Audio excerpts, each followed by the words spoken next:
Dear friends, today we'll be discussing about Indian arts, and as you know, this PPT is already sent to you.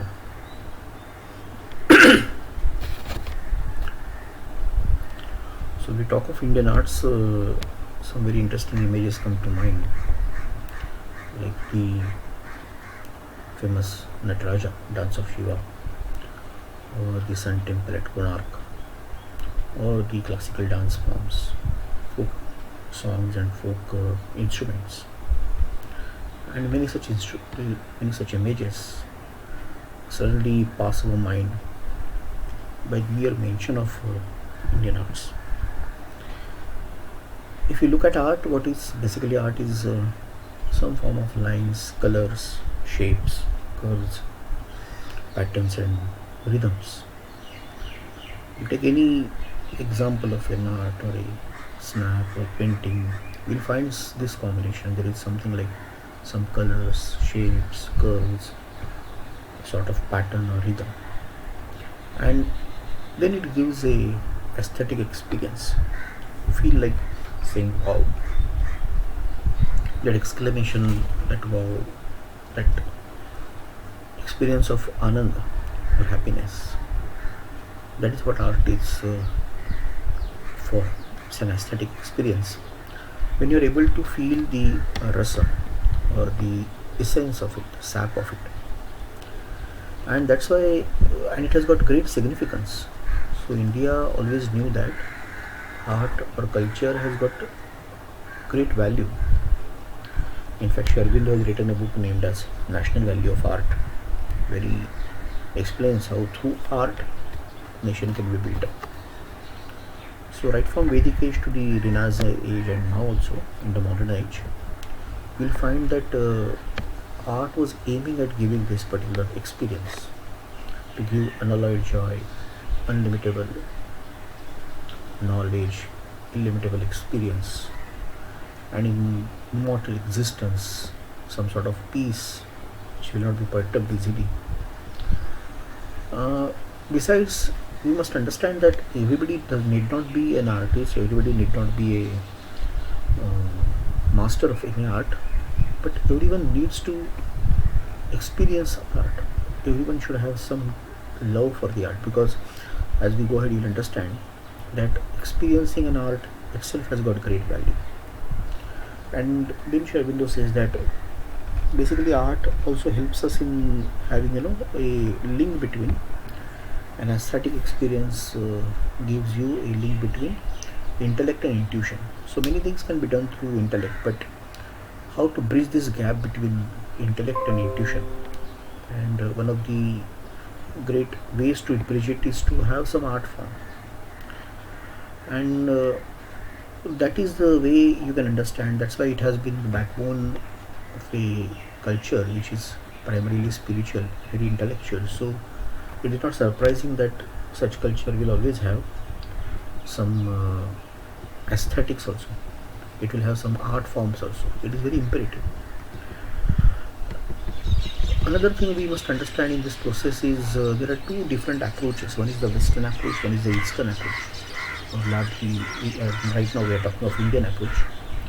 Whether art is supposed to get mesmerized by nature, the beauty of nature, both in landscapes as well as in the human figures, and then try to imitate that, try to reproduce that as it is, or it is supposed to go beyond that, or it is supposed to go to something much more than simply stating how it is. So one sentence I had heard somewhere, that when you are trying to perfect the human anatomy, you are actually trying to see a Greek culture, Greek arts. But when you try to go beyond this perfection of human anatomy or the nature's understanding, then somewhere you start touching the Indian art. So it is always invoking infinite, not just imitating a nature. And therefore you can see the sculptures in the paintings and everywhere you find that it has got something much beyond. It doesn't imitate, doesn't necessarily imitate. What is theory of this Indian ancient art? it gives this theory or this understanding that it is basically imitation, not imitation but invoking, gives its stamp and influence to all its diverse forms and expressions. So, what is the highest business of Indian art? It is to disclose something of the self, Atman, and Ananta, that is infinite. It has to give you something about the divine, something related with your soul, self, and through expressions of these arts, through using some living finite symbols, and through expression of the powers, you should reach to that which is beyond the symbols, to reach something which is beyond those powers. And that is how we need to interpret also. When we look at it also, we need that to know that this is some sort of revelation, some sort of expression of that which is beyond it. And this suggestion has to be picked up by a mind which is trained in that, mind which is sufficiently sensitive to this type of things. And when it comes to the material world or life of man, life of things in this world, animals and other habitat, still it keeps that. It not, no doubt it expresses everything of that, but still it doesn't get rid of this greater vision. It doesn't get rid of this spiritual scene. And most of the good work, perhaps in sometimes there is a moment of humor and moment of relaxation when this connection may be kept aside for a time being, but in most of the times it is kept very vivid, very clear, and never lost of the sight of. So entire life is seen in the self, some suggestion of infinite, and something which takes you beyond. At least there is some touch or influence of this infinite on everything that you are doing. And Indian work of art realizes that this is the ideal, and there is no doubt about that. Maybe many times it can fall short of it, can be lowered, it can be ineffective, but that doesn't mean that it is something wrong in its aim and principle. Attempts can be small, aims are not. So that is why this aim is something spiritual aim, and principle is the whole that Indian art is all about. So it's not bound by imitation. It tries to see the self according to the characteristic method of Indian artist, and where he will see first in his spiritual being the truth of the thing he must express. So first of all, there is a meditative understanding in himself about what he wants to express, and then he expresses that into a form. And for that he uses his intuitive mind, which is not bound to look out in the outward life and nature for his model. What he has to do for that is to look inside, just go inside, find out the corresponding thing in himself or herself. And therefore this entire art is not an idea of intellect, it is not a mental imagination, it is not some kapolakalpit katha, it is not just mere outward outburst of emotion also. So he did not depend on all these stimulants to have some outside stimulus, or to depend on some outward emotion. No, he has everything to be searched for from his within. And the idea, image, or emotion, or the material equivalent, these are all subordinate things. They just help you as a media, as a transmitter, and they just give the color to the whole thing, or they give the shape to the whole thing. So this connection is very clear, what is primary and what is supportive. So this all may be a physical way of expression, but he is not bound by that. He is not bound by the law of nature or the imitation of nature. So this is very significant thing we should know. And therefore line, color, form and proportion are not his first preoccupation, they are the last preoccupation. And they need to be, yes, they need to be thoroughly understood. When you look at some sculpture of India, you will be amazed by how much command they have got on these things like line or form or shape and curve. Tremendous understanding. But what here we must understand is these are all done as his last preoccupation. His first preoccupation was to understand what spiritual truth or what spiritual form is there in his mind, what he has realized, and what is the real for him. It is truth, it is not just imagination. And then how he can use outside world to just bring it out, to bring that inside outside.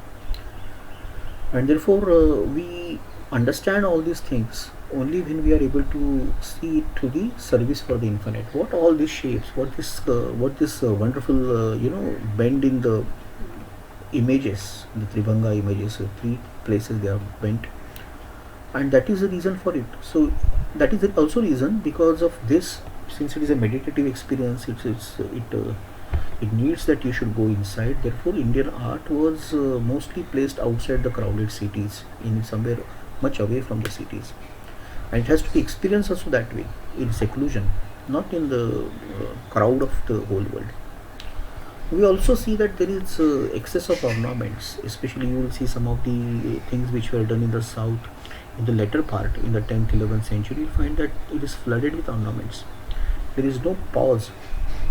Some of the temple architecture and the structures and sculpture, you will see every inch is filled up with some figure, and they all are connected to each other. There are so many patterns and repetitions, such a crowded detail that sometimes you feel that they should have left some vacant space. They should have taken a pause, and a alienated eye, the eye which is not trained in this type of Indian expressions, can be exhausted by the mere quantity of the things, one after the other, one wall, second wall, third wall, one layer, second layer, third layer. It's not exhausting. So what is this all about? Sri Aurobindo says that it is because you are pursuing infinite. So infinite has to be expressed through infinite unity, and that infinite unity can be expressed only through infinite variety. So you don't require relief from the field space. In fact, this time you require a relief from the empty space. There should not be any emptiness should make you feel tired. My God, I need to fill it up now, because unless I fill it up, I cannot express divine. Unless I express divine, I cannot be relaxed. So this relaxation or this relief is a very opposite of what generally we understand, and therefore we find that every inch of Indian architecture, temple or sculpture is filled up. It is full of ornaments, full of features, and they say God is in details. That is where this filling details comes to our rescue, because more you are trying to fill up the things, more you are going to be understanding the things. So, and we also should know the material of the media in which the whole thing was done also put some limitation as well as advantages for Indian artists. So you'll find sculptures have a particular demand from the, because it is made in stone and then later castings were made in bronze and all. So that has put some demand on the artist.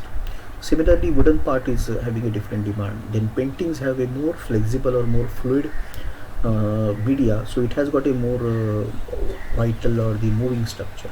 So you take any number of examples, you'll find that Indian art is full of all these things. It's a great way to chitta shuddhi, catharsis, because you see dance of Shiva or Buddha or 1800 Durga, and all these things are basically giving you a cleansing of your mind. That's why before many rituals, many religious functions, before that some art is done, some rangoli or some alpana or some sort of thing is done, because that immediately creates the experience of creativity. It has also got a therapeutical value for psychosomatic elements. It is a way of soul finding and building, and it is not only that, it is also a way of national unity and regeneration. All art basically reposes on some unity. So it's a unity of different lines, curves. They try to unite. They try to express that one that is one beyond all this variety. And therefore, whether it is few or sparing, lavish or crowded, but it must go back to that unity. And even artist and the art becomes united. The viewer and the art becomes united. This losing oneself, this is forgetting oneself, is the crux of the art. And if you are able to train yourself in that, if you are able to understand why there is this such a calm of nirvana on the face of Buddha, or why that very beautiful smile on the face of Shiva, you will understand Ganga, Yamuna, Buddha, Shiva, Mahishasuramardini. All these images are going to give you this wonderful experience of Indian art. And you will also find there is a the way to use the matter, every line, every arrangement of mass, color, shape, posture, whatever it is, there is a wonderful way of understanding this, basically this. So physical is only a passage for us to go to something which is beyond physical, and that's why before sometime I also told you that all